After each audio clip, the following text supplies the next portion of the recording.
fighter, he got the bro. That's not corruption. There. Let's not you playing way too many semantics games, my dude. I'm not sure who you are, but like the games that you're trying to play are very disingenuous because that fight was officiated. I'm sorry, that fight was judged very fairly. Like contrary not to what opinions of most of the majority. I'm not done. Let me finish because I won't cut you off when you're talking. Okay, go ahead. Sorry. It's all good. Contrary to what many pundits said, if you rewatch that fight with an objective mind and not biased mind, Wilder put in a lot of body work in the first 6 rounds. In the first 6 rounds, Fury didn't do much of anything. He did a lot of feinting, but wasn't throwing punches. After the first 6 rounds, Fury got more busy and started winning more rounds, but he also got knocked down. So for the fight to end in a draw, it's not that far-fetched. I would accept Wilder winning by a round, and I would accept Fury winning by 2 or 3 rounds. But that leaves a lot of room for anything in between. And because of that, we got a draw. So you can't say it was dirty or foul play. It was just a hard fight to score. That's it. I don't even think it should have been that hard to score because, man, you can't go to anyone's country and get knocked down twice, get knocked out where your eyes is rolling in the back of your head and turn around and say you won. But then if you're saying that, I understand what Lex just said. That all makes sense to me. I'm not even going to argue that. Okay, a draw is cool, whatever. If you want to argue it, that, like, so he would have to get, like, I think 3 other rounds outside the 2 knockdown rounds. If you can find them, like, cool. Like, even though what we're saying here, in the first 5 rounds, everyone, this is something that Wilder likes to say or whatever. He didn't do anything the first 5 rounds. But if you look at the punch stats, he got outlanded in all 5 of the first rounds. I don't know about that. Because when you perfect science. Wilder, Fury went into true, but most people think that he lost the first 5 rounds. And yeah, but guess and what, not just me, professional fighters, American professional fighters think he lost. So let me explain something to you that people make a mistake with when they score fights. And this is why not everyone is a judge. This is why judges are judges, and they're not always perfect. But what a lot of them do understand is you don't judge the reputations of fighters.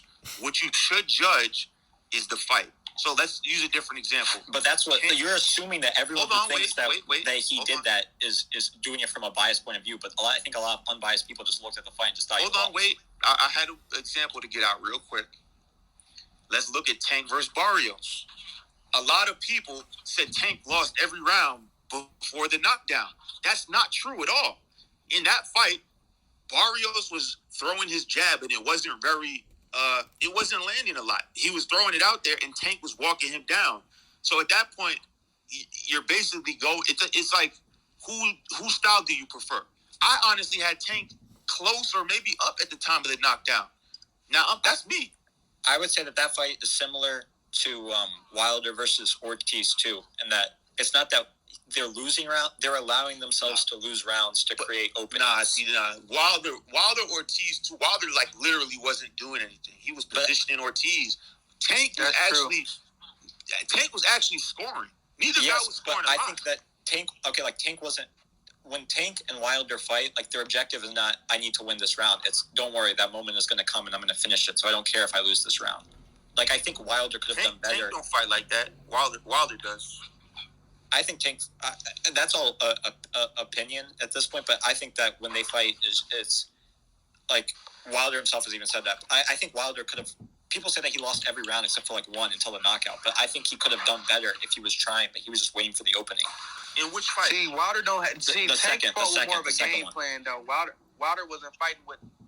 Wilder has that, you have to be perfect. All I need to do is land this one shot. Tank don't think like. Tank has a game plan. Whether he's going to walk you down, make you miss, break you down, Wilder's really, they do fight different, to be honest. I did hear Tank say he don't really throw punches unless he knows he's going to hit you. I can see that. It looks like that. And he is hella accurate. Man, I'm surprised he was able to extend his arm that fucking long to hit Barrios. I was like, yo, what the heck? Nah, Tank, bro, the thing about Tank is he's a super dynamic fighter, bro. When you think about matchups, Tank can do everything. There's nothing he really can't do. And so for him to position himself to, hook on Barrios, bro, he got it like that. You know what I mean? Like, it's not easy. It's like I looked at that knockdown again. It's like he kind of leaped up and knocked him down. It was like, wow. I really don't know what they're doing with Tank because I personally think he beats Taylor, and this might be a bad plan if I was in their situation because we've seen fighters like AJ try and do this. But I would try to make the Josh Taylor fight, and even if it's like a 50-50 split or 60-40 or whatever on pay-per-view, right? And then if he beats him, there's no more like it's like he positions himself not only as like the A side in the money, but in accomplishment too. But because people are saying this Josh Taylor stuff, but it's not like he can just jump into a Josh Taylor fight right now. I feel like he would win. I'm not saying because of the styles. I'm saying because Josh Taylor got to fight a mandatory. Yo, nah, I'm talking about after that, bro. Okay, so who's Tank gonna fight next? That's what I want to know. You can have a fight in between, but I'm saying that I don't think they're interested in that fight at all. Like, I don't think so either because they didn't say, "Oh, one more fight and then this." They were like, "Oh, like we're not worried about this. We're our star. We're gonna keep everything in house because no matter who Tank fights, it's gonna be the number one event." Yeah. They said that because they don't feel he could beat Taylor. They feel he could beat Taylor. Nah, they don't want to rock with top rank. Nobody wants to do business with top rank. Mixing up is listen. Tank is only 25, I think, or 24. 26. Maybe 26. He's 26. That's still a baby. Like when you look at all the 26-year-olds in the sport, Tank is like 3 laps ahead of them. Can I say something real quick? I mean, you can't use that as a baby. Teofimo Lopez is 22 and he's a unified champion. Shakur is okay. Let me ask everyone in the group: what would you rather be, unified champion or a multi-millionaire? What would you rather be? A multi-millionaire that's knocking people the hell out. Of They're all course. millionaires. What? Huh? They all millionaires. Tio ain't getting more money than Devontae. Guess what? Tio not a millionaire like Tank a millionaire. I promise you that. Yeah, but Millionaire is a millionaire. About, like, the sport Millionaire is not a aspect, millionaire because guess right what? Now, you could be a 1 millionaire or a 30 millionaire. What you want to be? I mean, neither one of them. nobody argues. They all only getting like $3 to $6 million a fight. It ain't really that huge of a gap between versus Tank. When Tank said he's the richest lightweight, and I mean, Floyd vouched for that, I said, "Oh yeah, you know it's real." Okay, but we're that's what saying, the team is supposed to say. Oh, that's what they're supposed to say. Hold on, let MMA go. What is your name, bro? I'm called Ricardo. Ricardo. Let Ricardo rock real quick. Sorry, that's the first time someone asked me my name on the because I use my burner or whatever. But yeah, on the thing you were saying that Tank is young, and my opinion is that the type of fighter that Tank is, they peak early. If you look at it like Mike Tyson, and I don't know about his lifestyle in the past, it doesn't look good. He looks more dialed in now, but that stuff still catches up with you. Fighters like him, the explosion, like the speed, the reflexes, that's the stuff that peaks early. That these like power punches. He's very similar to Tyson, in my opinion.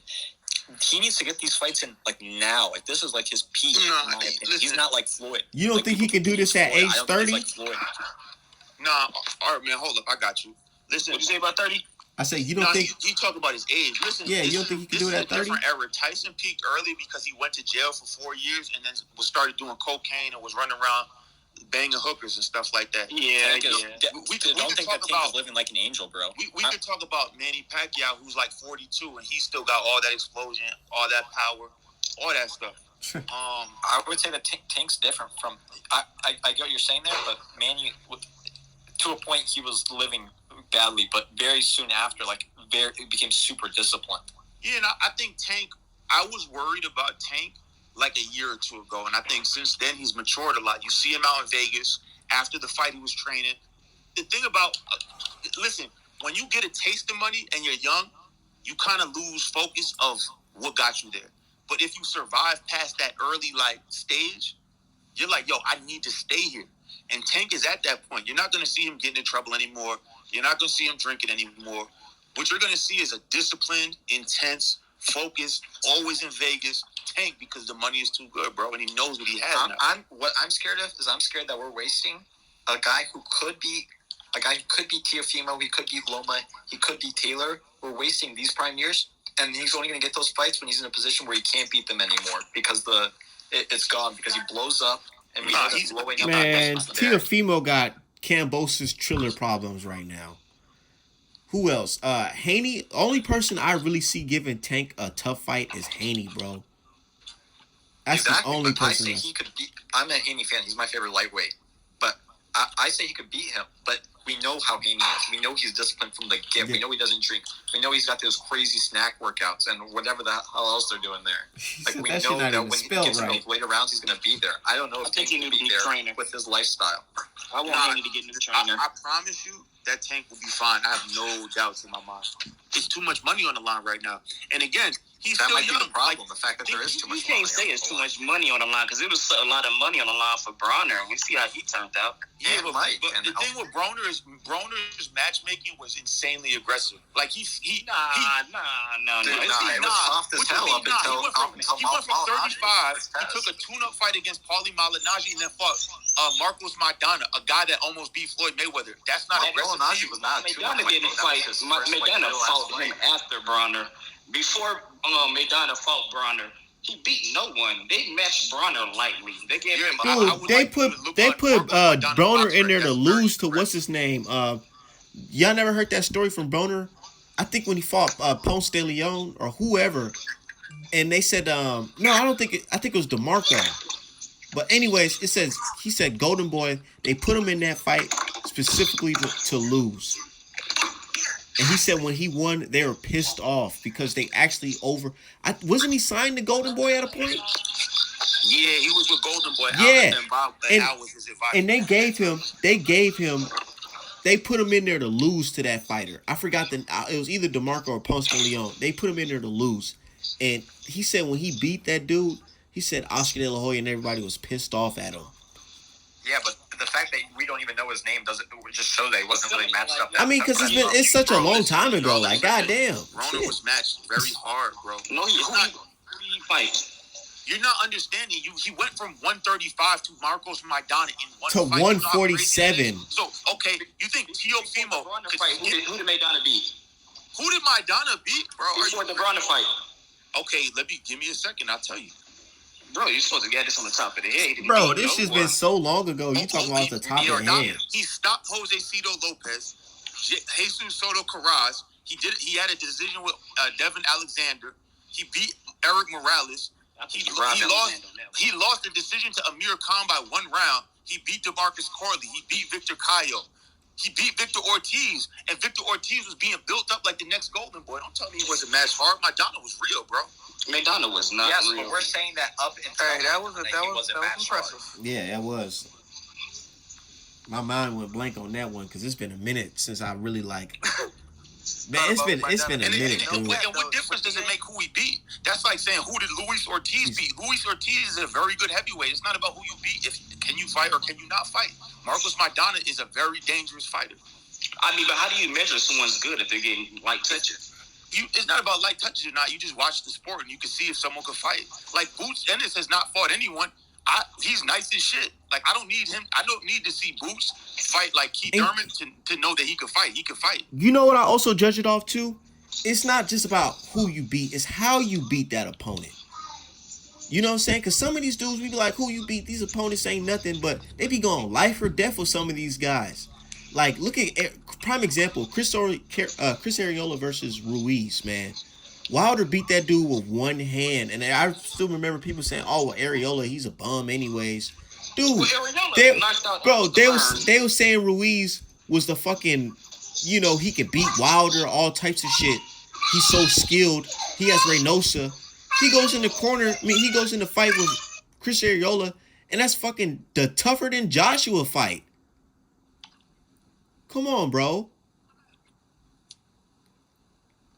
Yeah, styles make fights. Styles make fights, dude. It's styles make fights, and you just have to watch the sport and think about like if it has to be a combination. Like I think in this thing, like on Twitter, like it's a lot of people only do one method. Like they only do eye test or they only do resume, but it has to be like a combination. Dude, I do eye test and how you beat your opponent. How do you beat them? You can't just say because he's a nobody. Okay, well go in there and beat that nobody easy since he's easy work. A lot of these fighters don't go in there. Like look at Nakatani versus Teofimo Lopez.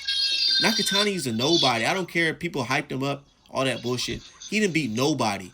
And he gave the future unified champion one of his toughest fights of his career, tougher than the Loma fight. Hey, no cap. And I know people that vouch for Nakatani like he's like hella accomplished. So, like, dude, no bullshit. Loma But you man, can't. Nakatani didn't get that vouching until he beat